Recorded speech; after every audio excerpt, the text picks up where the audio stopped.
Most people don't run out of time, they waste it, and not in big, dramatic ways, but in the little yeses to things that don't matter. Simplicity isn't a lack, it's clarity, and when you finally choose what to carry, life stops feeling so heavy. See, simplicity isn't only ideal, it's required, it's imperative. It is oxygen to the beating heart that is your life. Without simplicity, we are blind, and when we're blind, we lose our grasp on that precious intentionality. Before we dive in, I want to start with the story of the Mexican fisherman. The reason being is that, in its most basic form, it shines a spotlight on the power of intentionality, of identifying what matters, pointing that compass, and then removing everything else. It exemplifies a life of freedom. So we'll start with the businessman standing on a pier one day in a little coastal village when a small boat with just one fisherman docks below. Inside that boat were several large, fresh fish. The businessman sees this, walks down, and compliments the fisherman on the quality of his fish. He asks, "Hey, how long did that take you to catch those?" The fisherman replies, "Not very long." The businessman asks, "Well, why didn't you stay out longer and catch more?" The fisherman explains that he had enough to support his family's immediate needs. "But what do you do with the rest of your time?" The businessman asks. The fisherman smiles and says, "Hey, I sleep late, fish a little, play with my children, take siestas with my wife Maria, stroll into the village each evening where I sip wine and play guitar with my friends. I have a full and busy life." The businessman scoffs and says, "Look, I have a Harvard MBA and I can help you. You should spend more time fishing. With the proceeds, you can buy a bigger boat. Then, with the proceeds from that, you can buy several boats. Eventually, you'll have a fleet of fishing boats." He goes on, "Instead of selling your catch to a middleman, you can sell directly to the processor. Eventually, you could open your own cannery or packaging center. You could control the product, processing, and distribution. You'd move to a bigger city, then a bigger city, eventually a central hub, like New York or Paris, where you're expanding your enterprise." The fisherman asks, "Okay, how long would all this take?" The businessman says, "About 15 to 20 years. Then the fisherman asks, "And then what?" The businessman laughs and says, "Well, that's the best part. When the time is right, you'd sell your company and become very rich. Millions. Then you could retire. Move to a small coastal village where you'd sleep late, fish a little, play with your kids, take siestas with your wife, spend your evenings drinking wine and playing guitar with your friends." The fisherman, still smiling, looks up and says, "Well, isn't that exactly what I'm doing already?" The beauty of this story is that it's not hard to understand. We make our lives unnecessarily complex, forgetting or losing sight of what truly matters. The idea is not to let life slip by running a rat race you're indifferent to, playing someone else's game, overlooking the beauty and power of the present moment. But that is impossible without having clarity, living with intentionality. When we understand what we want, we can then remove the things that we don't. It's that simple.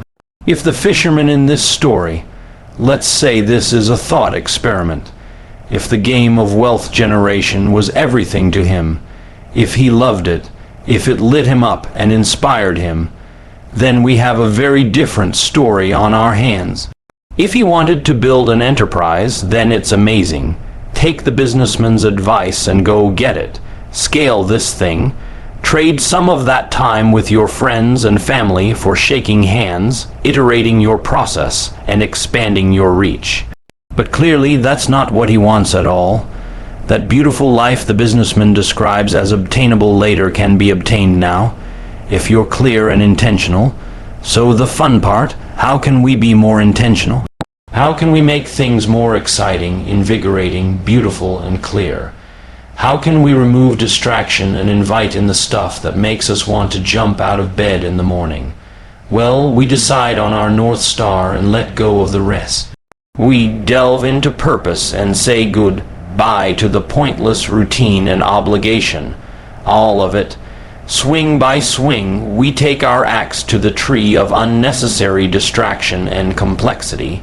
Here are some things we can and should let go of to obtain simplicity and intentionality in our lives, so that, like the fisherman, we can live lives conducive to what matters most.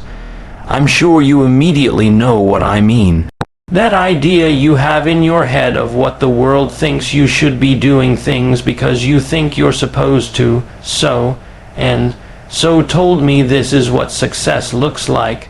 This will mean I'm important or valuable or interesting. Emerson said, "In a world that is constantly trying to make you someone else, to be yourself is the greatest accomplishment. It's hard to stay the course, to trust your vision, to march to the beat of your own drum. That will always be true, but it becomes doable when you release the external pressure. What the world thinks is not your problem. Trust your ability to add value your way, to bring your own story to life. They don't understand, but them understanding is not your responsibility, and as a subtle irony, they will understand someday.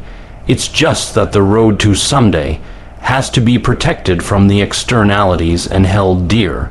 If you had to pick 2 or 3 things that meant everything, that were the most important, and then before you went to bed at night, audited your day, thought about everything you did that day, the people you talked to, messaged, places you went, content you consumed, food you ate, how much of that would point directly at those things that matter?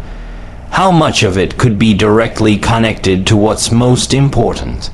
I try incredibly hard to be intentional about this, and I'll tell you what, I'm amazed by how much stuff still sneaks onto my schedule that does nothing for me, directly or indirectly. I can't even imagine if I was operating blind or not thinking about this. So, be intentional about what you do and how you spend your time. One of my favorite ideas on this topic comes from the book The Boys in the Boat about some college rowers. The idea is simple. If something makes the boat go faster, they'll entertain it. If it doesn't, they will not. That simple dichotomy clears up everything.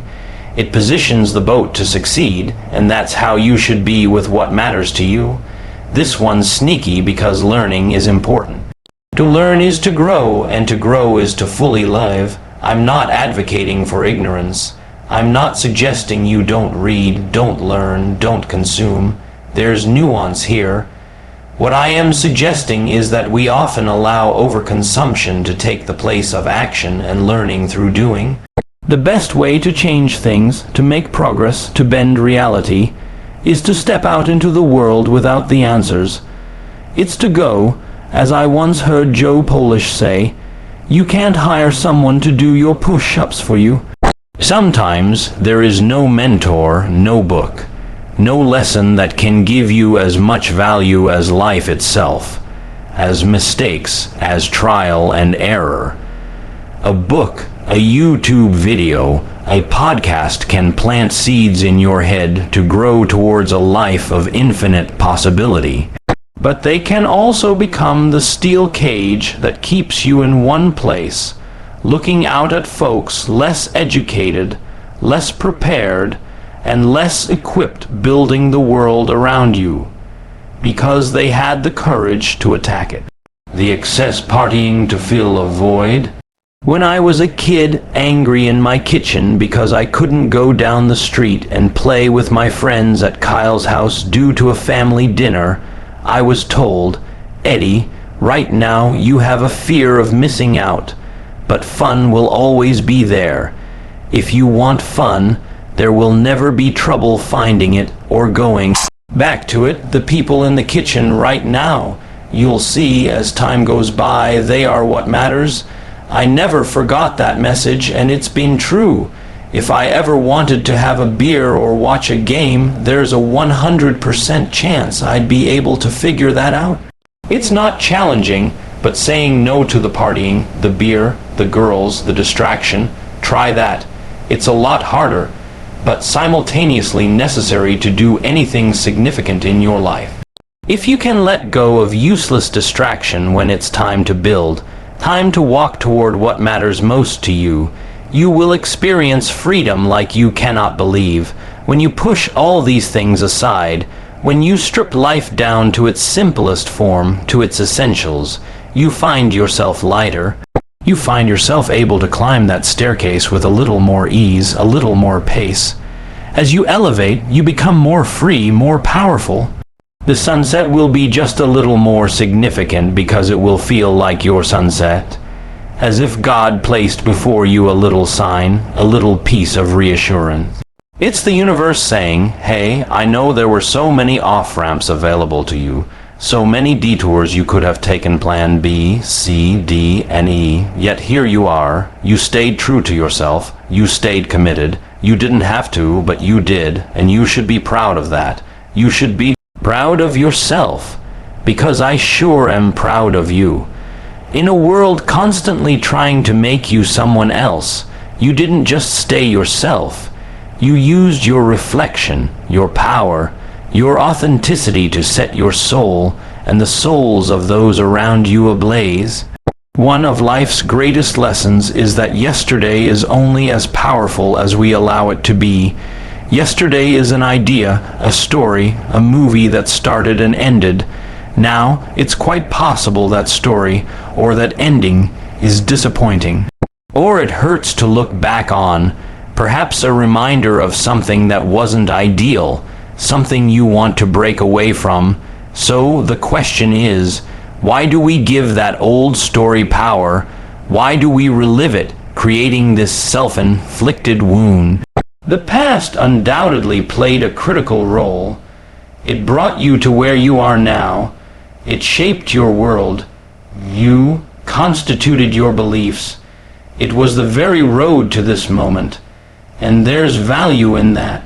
But imagine this scenario. Imagine stepping into your car, turning the keys, and thinking to yourself that in this very moment, you can only drive down the roads you drove on yesterday. Only associate with the street signs you know, the places you've already gone. Your reality now is determined by what you've already done. So adjust and get used to it. You'd say, that's outrageous. Yesterday's path has nothing to do with where I'm going now. Just like a boat's wake trailing off behind it has nothing to do with where it's going next. The person holding the wheel controls that. We are saturated with freedom. There is so much opportunity, possibility, and potential in front of us that we fail to see because we can't stop thinking about that fictitious story we call yesterday. We confuse the path we took then for the one we need now. The gateway to change is unshackling ourselves from those imaginary monsters, and more often than not, the answer isn't in finding some solution. It's in cutting ties with those things that no longer serve us. Then we see the world as it truly is. Then we see the magic laid out before us. I get that it's easier said than done. Leaving a part of us behind hurts. Looking in the mirror and being vulnerable enough to say, I can be more than this, is not easy. But it's possible. Everything starts with how we see ourselves. And when we remain captives to the past, everything about who we think ourselves to be is outdated. We're neglecting one of our superpowers, the perpetual ability to restart. One of the most important conversations I've ever had was on this topic. It seemed trivial at the time, but I was having lunch with a friend and I mentioned that I was full. She said, well, then why are you still eating? I said, because I paid for it. I wanted to get my money's worth. She replied, Eddie, just because you paid for it doesn't mean you need to eat it. It's a sunk cost. Move on. The whole thing seems silly, right? Yeah, if you're not hungry, don't eat. Move on. But in the grand scheme of things, how many of us keep consuming that which doesn't serve us? How many of us stay too long when we should be letting go? We let the path behind us dictate the one before us. There's a tendency to overvalue what we know. feel so invested in how things are even when we're not happy, or it's not healthy, that we'll take the pain of now over the potential for something greater. And that's precisely why the unknown is so terrifying. It's not concrete, it's a world unsettled, and man, do we hate being unsettled. But what we fail to realize is that every time we close our eyes, take a breath, and work up the courage to step into that unknown, to leave yesterday behind us, life gives us new pieces. It resets the stage. It provides new tools to build something incredible, something more ideal, more conducive to our goals, our hopes, and our dreams. The thought is, but what if things become worse than they are right now? What if I move forward and find myself more confused, more lost? What if things are more chaotic? And that may, for a moment, be true. But what we do is adjust. We learn things we never knew. We see things through a lens we never could. We touch things we never thought existed. It wasn't in staying, but in leaving that we discovered who we were meant to be, that we allowed our truest selves to flourish. And worst case scenario, contrary to popular belief, it's not that the world ends. No, the worst case scenario, should you find the courage to move forward, is that you end up right back where you started, a little more confident, a little bolder, and better prepared to live this life like you never had. All that's needed is for you to convince yourself that there is more. You just need to taste the fruit, step into the sunlight. That's the difference between reality and the story in your head. Reality is that this world has for you everything you need to change, to grow, to explore, to build a life that means something. It has the support structures and the resources for you to pull yourself back up every time you falter, say, okay, that hurt, but now let's try a different angle. There is undoubtedly what you need. The question is never whether the X on that treasure map exists. Trust me, it's there. The question is whether you can pause that story in your head, the tales of a dark, mean, and scary world trying to hold you down. Pause the idea that you're nothing more than the you of yesterday. Pause the idea that you're nothing more than how people knew you to be.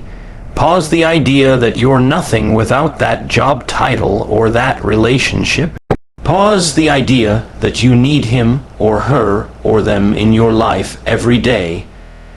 Every day you wake up, you are a blank canvas. Who cares about yesterday? What do you want to paint now? When you walk out your front door, where do you want to go now? Step outside that circle of familiarity. See how artificial and, in some cases, ridiculous these boundaries are that we place around ourselves. Life is an invitation, not a set of requirements. And when you free yourself of that, not only will you feel like someone new, not only will you experience life as it was meant to be experienced, but you'll see that this world will conform to your new definition. This world wants to support you. It wants to lift you up. Yeah, it may be challenging and strenuous. It may force you to work harder and be braver than you've ever been. But it is, at the end of the day, your ally. You just have to see your future self before it materializes, when no one else gets it. So move on from all that does not serve you. Break away from the old rules, regulations, and guidelines. Maybe you exhausted time and energy into creating this reality.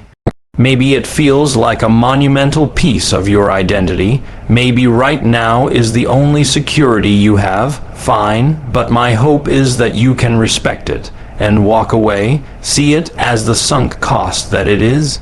Just because you paid to get there doesn't mean you need to keep paying to make wrong decisions. Just because it took your time doesn't mean it's entitled to keep stealing your time.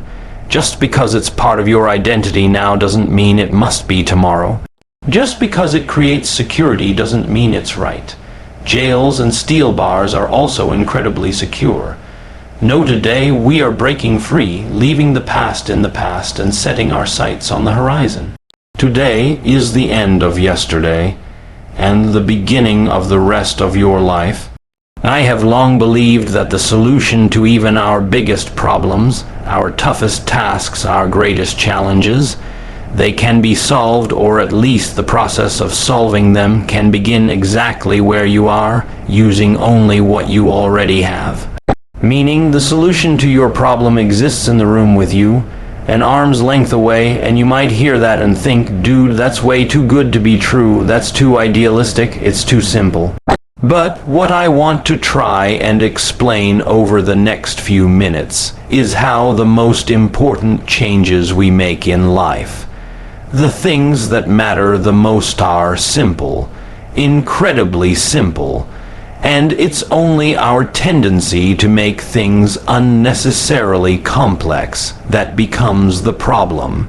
One of my favorite thinkers, Thomas Sowell, once said, "People who pride themselves on their complexity and deride others for being simplistic should realize that the truth is often not very complicated. What gets complex is evading the truth." He was coming at this from a political angle, but at a personal level, this is so true. You should see the things I come up with in my mind when I'm procrastinating or dragging my feet on something. This angle, that angle, what if this happens? What about that? Have I thought about A, B, or C? I usually dance around these things until I remember, Eddie, we've been here before. No, turn the internal dialogue off and start. Put the project into motion. Breathe life into the pursuit. Then it's off to the races. It's not that complicated. You go before you're ready, and you adjust along the way.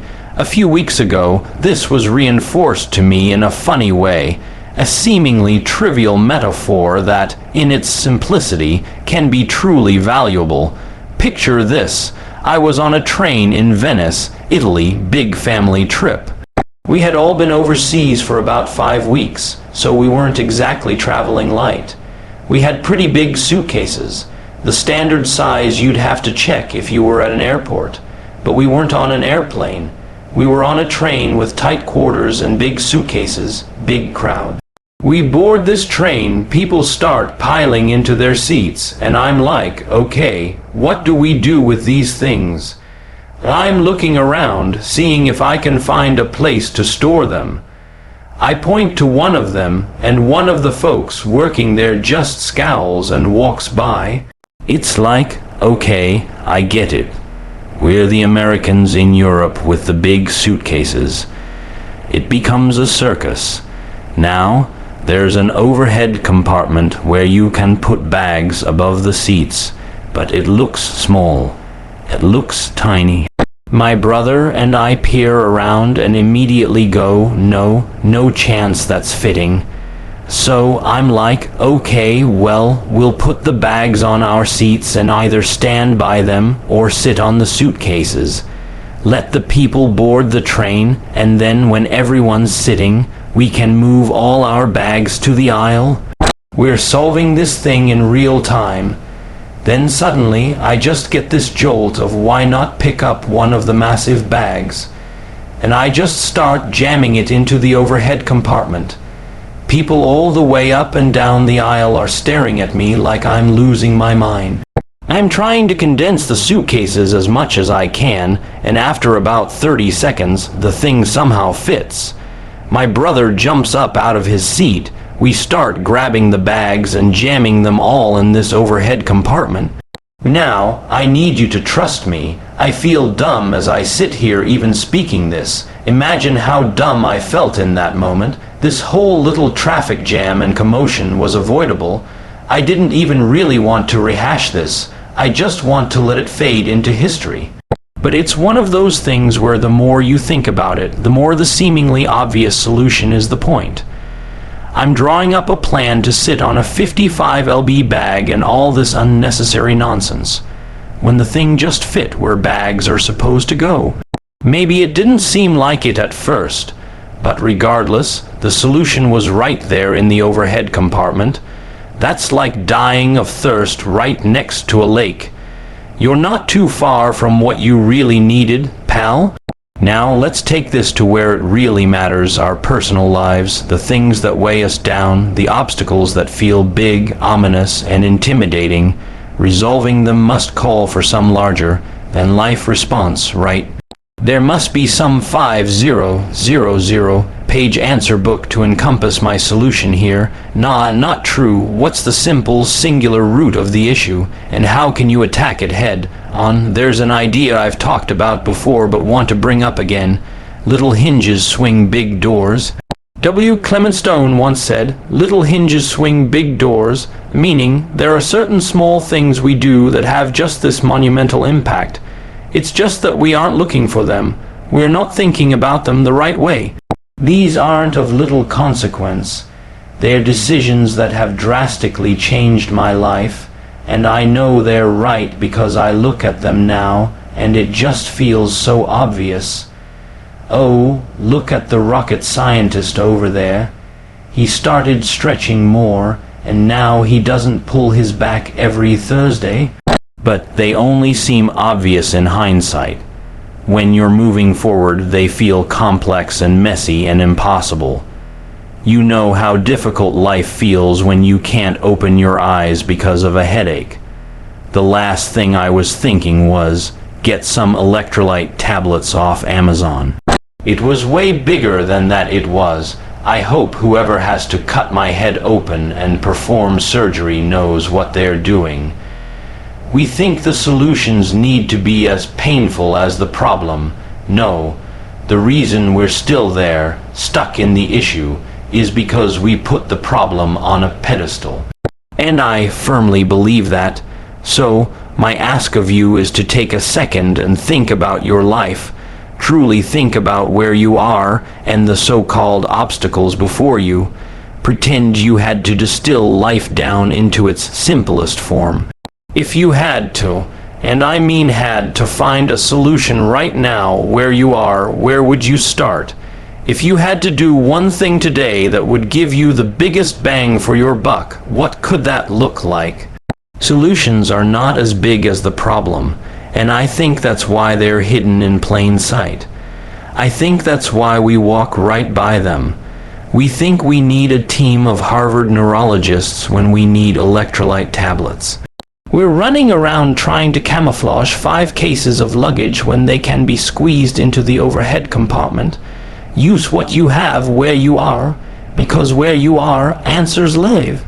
And maybe it doesn't fix the problem overnight, but I promise you, it'll get you closer to a solution than the obstacle you've unknowingly transformed into a 7-8 fire, breathing monster with razor-sharp teeth. You have this. You can slay this dragon and come out on top. Just believe it. Open your eyes. That combination seems to work miracles. Well, my friends, that concludes the episode. I hope it brought you a ton of value. If you enjoyed it, make sure to like, subscribe, all that good stuff. And in the comments, I'd love to know, on the theme or premise of cutting away, what's one thing that, if you stopped doing or removed from your life, would have a monumental impact? What would really free you up to grow in a way that excites you? Let me know in the comments below. Thank you for watching, and we'll see you soon.